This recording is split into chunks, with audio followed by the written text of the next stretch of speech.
Jeff brought up the point, and I'll throw this at you, Bob, first. How come the Celtics weren't able to pull this off? My initial reaction is, even though Bradley Beal is friends with Jason Tatum, his best chance to win a ring is in Phoenix. Right? Well, it depends. It depends if you had to get rid of Jaylen Brown or not. If you said Tatum, Jaylen Brown, and Bradley Beal, I actually think like your chances are because the Celtics will have more around those three than the Suns, and they're younger. Like that's the one thing. KD's hurt a ton. Beal's been hurt the last couple of years. I think he'll be fine. So I don't know. I don't know, Jeff. I don't know, and Bob. I don't know if they're the destination we want them to be after the train wreck this last postseason. Yeah. I mean, again, like if I'm sitting there, like this is honestly what I'm thinking. Because Jeff, when you brought it up, I was like, okay, well, let's play this out. If I'm Beal, and Beal's what, 30? How old's Beal? 30. He's turning 30. Okay, so he's 30, right? So so he says I can go to Boston, and he knows Jason Tatum, so they probably talk. So he knows what the deal is there, right? Right. They've had instability with the coach. Now I know they're bringing in Sam Cassell.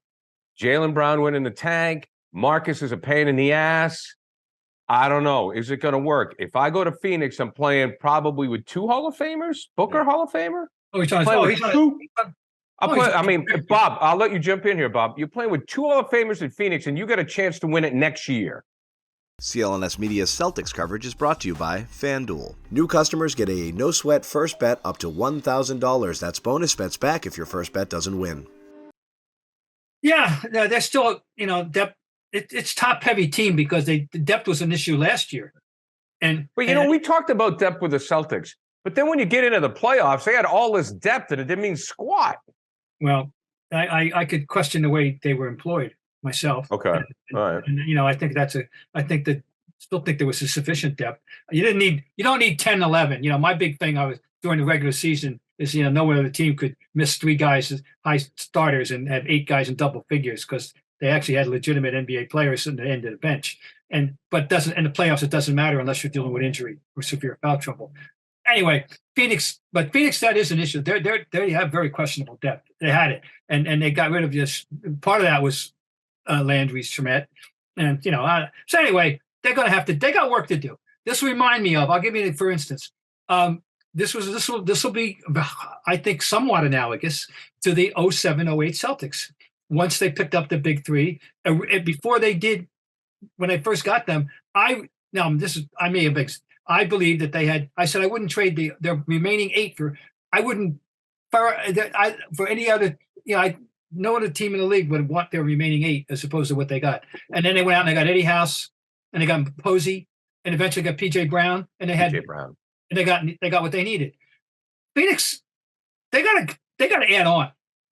I'm not crowning them. No, you're right.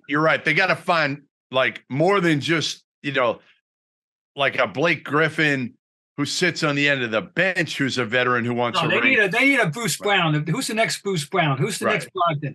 PJ Tucker, those types. That's what they still need. Play. They need a couple of them. Well, they need a really good defender. What they need to find is an elite level defender that doesn't need the ball in their hands but can make an open shot. That's what they need. Ultimately. Bruce Bowen, the next Bruce Bowen, right? That's it. That type. That is exactly. The kid like Matisse Thybulle, who was on, he'd be perfect. Somebody like that, a wing defender, a big wing defender, who again can just make an open shot because they're going to get him whenever they want. Like those 3 dudes, whoever's playing with them, they're going to be open every time. Yeah. Okay, but what do you think of my theory though, Jeff, about that? He looks at the 2 teams and he goes. And he has some inside information from Tatum, and he just thinks I have a better chance to win in Phoenix, not because of talent, but because of team chemistry.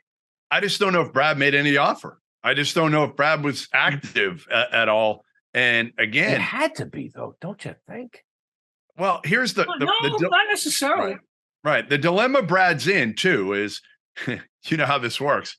If you go to him, and again, the interesting part of this is, you would have had to flip a lot of other contracts if you got him and didn't have to trade Jaylen Brown, right? And again, I just don't see a scenario that Washington wanted Marcus Smart, that they really wanted Robert Williams even. They're not taking Brogdon or Derek White. They don't want those guys with multiple years left on their contracts that are making good money right now that are older. They have no desire for that. So I just don't know how much it worked anyway. I feel like Brad probably called and they got off the phone saying like, yeah, this probably isn't going to work with what we have and what we need. CLNS Media's Celtics coverage is brought to you by FanDuel. New customers get a no-sweat first bet up to $1,000. That's bonus bets back if your first bet doesn't win.